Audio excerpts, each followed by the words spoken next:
Assalamualaikum warahmatullahi wabarakatuh. Selamat datang di mata pelajaran Ilmu Pengetahuan Sosial dengan saya, Bapak Lutfi Rizky Prasetyo. Pada pertemuan kali ini, kita akan mempelajari tentang materi kebutuhan hidup manusia. Sebenarnya, apa sih kebutuhan hidup itu?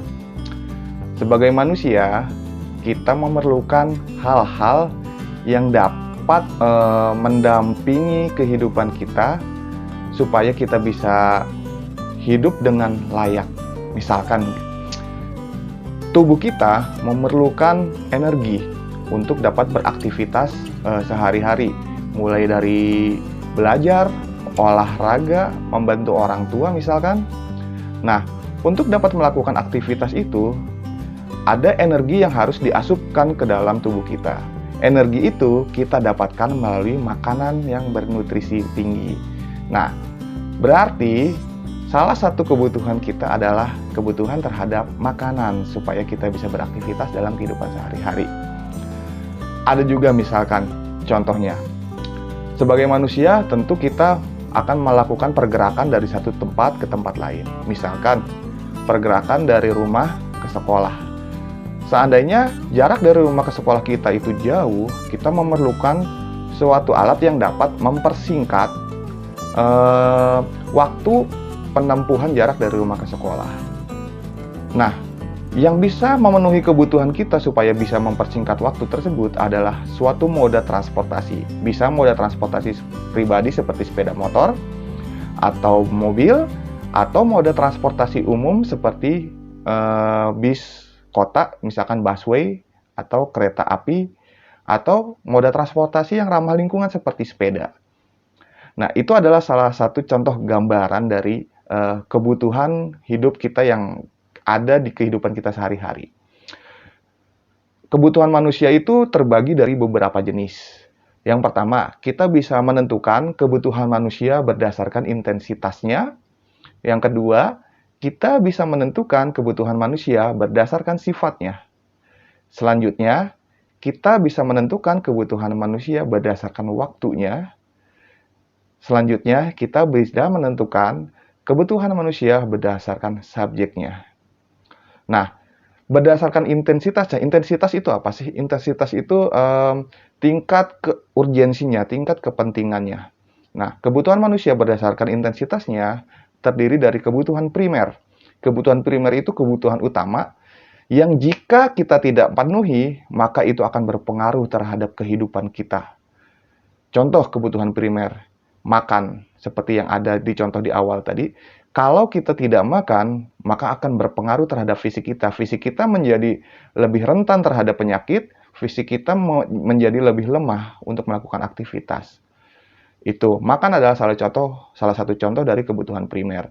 Selanjutnya, kebutuhan sekunder. Sekunder itu berasal dari kosakata bahasa Inggris artinya second. Artinya kebutuhan tambahan atau kebutuhan kedua. Yang mana jika kita sudah mampu untuk menutupi kebutuhan primer, untuk memenuhi kebutuhan primer, kita bisa memenuhi kebutuhan sekunder kita. Nah, contoh-contoh dari kebutuhan sekunder itu misalkan kebutuhan terhadap smartphone gitu ya.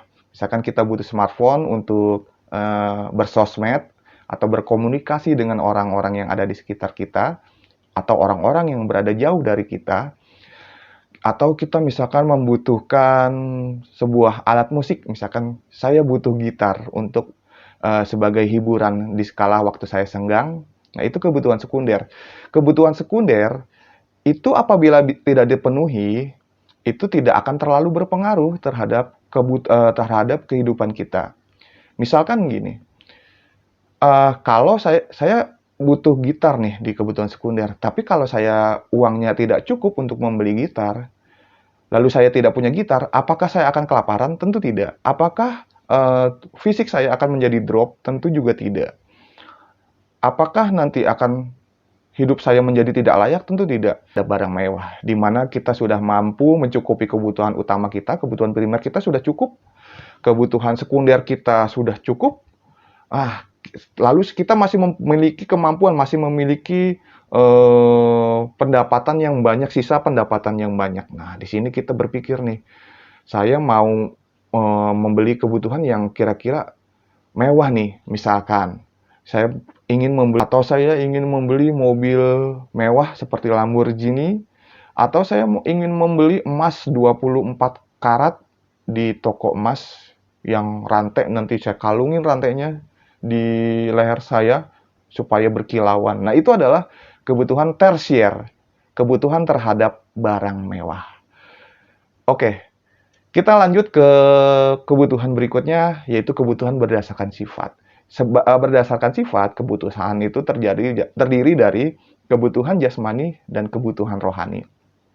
Jasmani artinya fisik, artinya apa saja yang dibutuhkan oleh tubuh kita, oleh fisik kita. Yang pertama tadi, fisik kita tentu butuh energi yang kita dapat dari makanan, gitu ya. Fisik kita butuh olahraga supaya menjaga kebugaran. Fisik kita membutuhkan obat-obatan jika sedang sakit. Nah, itu kebutuhan jasmani. Lalu kebutuhan rohani. Kebutuhan rohani itu artinya kebutuhan jiwa kita. Misalkan, ketika kita sebagai umat beragama tentu akan melakukan aktivitas rohaniah. Misalkan saya sedang stres menghadapi suatu ujian di kehidupan saya akan berdoa, mengadu kepada Tuhan untuk memohon petunjuk dan pertolongan. Setelah berdoa, beribadah, dan berserah diri kepada Tuhan, saya merasa lebih tenang, saya merasa lebih rileks dalam menjalani ujian-ujian yang saya hadapi di kehidupan saya.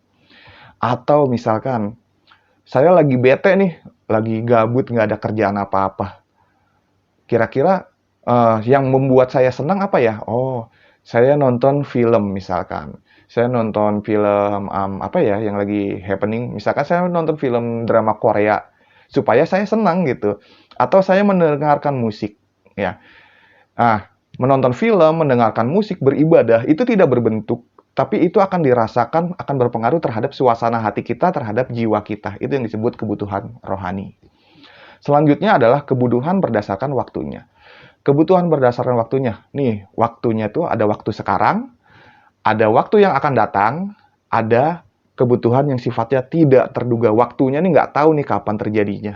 Nah, kebutuhan sekarang, ya misalkan sekarang nih, saya lagi butuh apa? Karena sekarang belajarnya lagi masa PJJ, misalkan kalian membutuhkan kuota, gitu ya. Atau misalkan gini, pada masa sebelum pandemi, kita jarang menggunakan masker atau hand sanitizer ya, alat pencuci tangan gitu. Kita jarang pakai. Nah, kita biasanya ya normal-normal aja, nggak pakai masker. Nah, tapi sekarang begitu masuk masa pandemi, kita menjadi membutuhkan masker, membutuhkan hand sanitizer, membutuhkan alat-alat kesehatan yang lain untuk melindungi kita dari masa pandemi. Jadi sekarang ini kita lagi butuh apa? Atau misalkan sekarang juga nih, perut saya lagi lapar atau saya lagi haus sekarang juga, maka saya membutuhkan minum dan makan. Itu kebutuhan sekarang.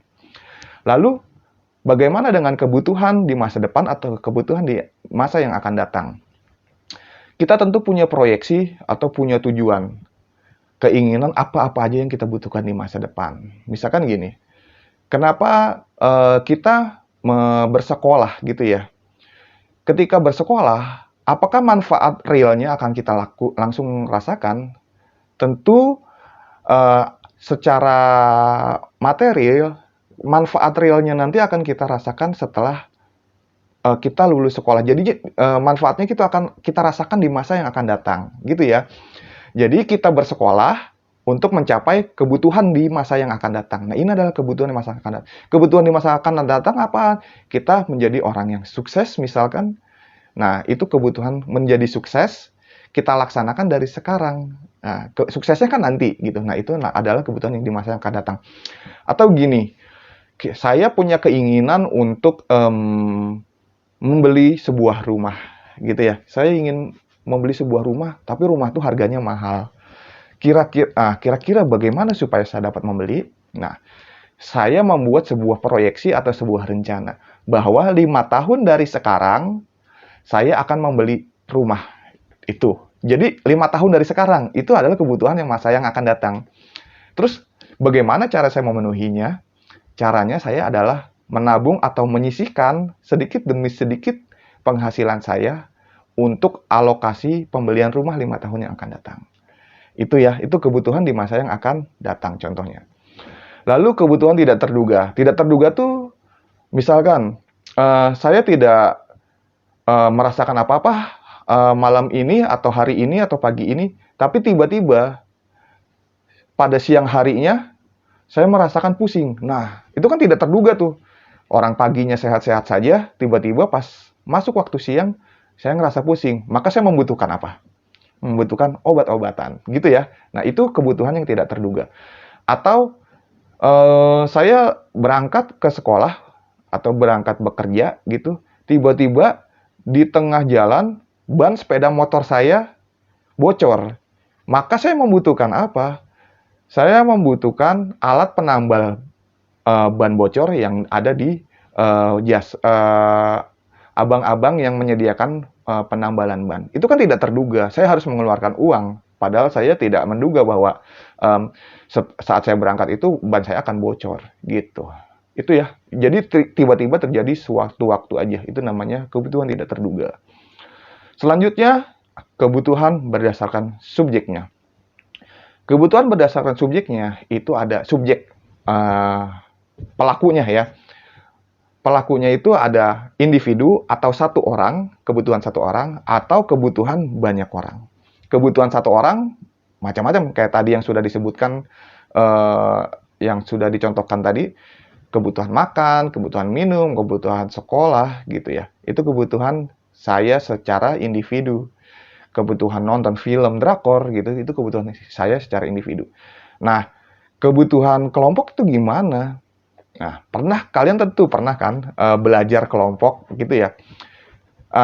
Di belajar kelompok kalian biasanya diminta untuk menghasilkan suatu karya, suatu hasil atau suatu produk yang akan dikumpulkan kepada guru kalian. Nah, tentu kalian membutuhkan suatu produk. Nah, untuk mengerjakan suatu produk itu karena ini kerja kelompok, maka kalian membutuhkan sumbangsih dari teman-teman yang lain. Gitu ya. Itu namanya kebutuhan kelompok. Atau misalkan kalian tentu pernah mungkin ya pernah menggunakan transportasi Transjakarta. Transjakarta itu sebenarnya adalah transportasi umum. Ingat, kelompok orang banyak atau publik atau umum itu sama. Jadi kebutuhan kelompok itu contohnya angkutan umum yang bisa digunakan oleh banyak orang, jembatan penyeberangan yang bisa digunakan oleh banyak orang, zebra cross atau pelikan cross yang bisa digunakan oleh banyak orang, trotoar. Nah, itu adalah kebutuhan orang banyak gitu, bukan kebutuhan individu. Oke, itu tentang jenis-jenis kebutuhan manusia. Selanjutnya, kita akan membahas apa sih perbedaan kebutuhan dan keinginan. Oke, misalkan gini, saya mempunyai uang satu hari ini nih, saya punya uang 50.000. Saya punya uang 50.000 untuk makan, jatah untuk makan saya 50.000 hari ini. Keinginan saya ngelihat iklan di TV nih, iklan orang makan di McD misalkan. Ada iklan di TV orang makan ayam enak banget. Nah, pas saya searching nih di aplikasi pemesan makanan online, wah, harganya ternyata 45.000 untuk satu porsinya. Lalu saya berpikir nih, wah, kalau saya makan satu kali makan 45.000, berarti saya cukup untuk makan pagi. Makan siang dan makan malamnya saya nggak punya nih, udah nggak ada jatah uang makannya lagi. Karena uang makan cuma 50.000. Nah, sedangkan kebutuhan saya adalah makan 3 kali sehari. Di sini saya harus memilih, oh berarti untuk saat ini saya tidak punya cukup uang yang dialokasikan untuk makan ayam yang ada di restoran tadi yang harganya 45.000. Maka dari itu saya pagi ini beli nasi uduk yang harganya 10.000. Nah, siang beli nasi di warung Padang yang harganya 15.000, 25.000 ya. Lalu malamnya saya beli nasi goreng harganya 15.000. Jadi total pengeluaran saya untuk 3 kali makan adalah 40.000. Itu kebutuhan saya, makan pagi, makan siang, makan malam sudah terpenuhi 40.000 dan masih ada sisa uang 10.000. Nah, di sini saya berinisiatif supaya saya bisa makan ayam goreng McD tadi yang enak yang harganya 45.000 tadi. Saya harus menyisihkan selama 5 hari 10.000, 10.000, 10.000, 10.000 hasil alokasi makanan tadi, karena saya cuma makan biasa aja yang harganya relatif lebih murah. Setelah 5 hari terkumpul uang 50.000. Nah, di situ saya bisa membeli satu porsi makanan yang sudah saya inginkan. Gitu ya. Itu beda kebutuhan dan keinginan. Kebutuhan itu benar-benar kita perlukan. Jadi kalau misalkan kita tidak penuhi bisa berakibat buruk terhadap diri kita, terhadap fisik kita. Tapi kalau keinginan itu seperti selera, gitu ya. Ada makanan yang biasa, ada makanan yang kemasannya menarik di restoran. Nah, itu kan selera tuh. Kita melihat kemasannya menarik, itu kita kepengen. Nah, jadi kalau keinginan berdasarkan selera itu kita bisa tunda jika kita tidak memiliki sumber daya atau alat pemenuhannya atau tidak memiliki uang untuk memenuhi hal tersebut, gitu ya. Nah, contoh yang tadi saya laksanakan itu adalah contoh pemenuhan namanya penentuan prioritas atau skala prioritas. Jadi saya akan mengutamakan kebutuhan saya yang utama, makan 3 kali sehari. Setelah itu jika saya sudah memiliki uang cukup, saya membeli makanan mahal sesekali tidak apa-apa, gitu ya. Nah, skala prioritas itu bisa kita buat berupa daftar kebutuhan sehari-hari gitu. Misalkan prioritas kita dalam satu hari ini, kebutuhannya dalam harian ya, kita butuh makan, kita butuh main sosmed, main TikTok gitu. Kita butuh belajar. Ada 3 nih, misalkan diurutkan berdasarkan skala prioritas, mana yang diutamakan. Belajar dulu, makan dulu. Karena kalau belajar tidak makan dulu, nanti nggak konsen. Jadi kita harus makan dulu sarapan, baru belajar, menuntaskan kebutuhan pengetahuan kita dulu. Terus setelah belajar, selesai semua materi pelajaran dan tugas yang sudah dilaksanakan hari ini, kalian baru bisa punya waktu luang untuk main game atau main TikTok. Gitu ya, itu nama skala prioritas. Kita tentukan mana kebutuhan yang benar-benar penting terlebih dahulu, gitu ya. Nah, supaya apa ya? Karena jangan sampai kebutuhan yang bisa dinomor 2-kan kita utamakan, tapi kebutuhan utamanya malah terbengkalai. Misalkan, kita kecanduan main game sampai lupa makan, sampai lupa belajar. Akhirnya apa? Seharian, 2 hari main game, lupa makan, lupa belajar, akhirnya besoknya sakit. Gitu ya. Itu kenapa? Karena kita tidak mempunyai skala prioritas dalam memenuhi kebutuhan kita. Gitu. Atau misalkan kalian punya uang sangu satu hari itu misalkan 20.000. Tentu kalian punya prioritas nih. 20.000 itu akan digunakan buat apa? Gitu ya. Nanti kalian silakan tentukan skala prioritas kebutuhan kalian di tugas yang akan ada di LMS. Sekian dari saya pada pertemuan kali ini tentang kebutuhan manusia. Semoga bermanfaat. Silakan diaplikasikan materi ini di kehidupan nyata kalian, di lingkungan rumah kalian, supaya kalian lebih memahami makna tentang kebutuhan hidup manusia ini dan lebih bijak dalam menentukan kebutuhan mana yang harus dipenuhi terlebih dahulu. Terima kasih. Kurang lebihnya mohon maaf. Assalamualaikum warahmatullahi wabarakatuh. Selamat belajar.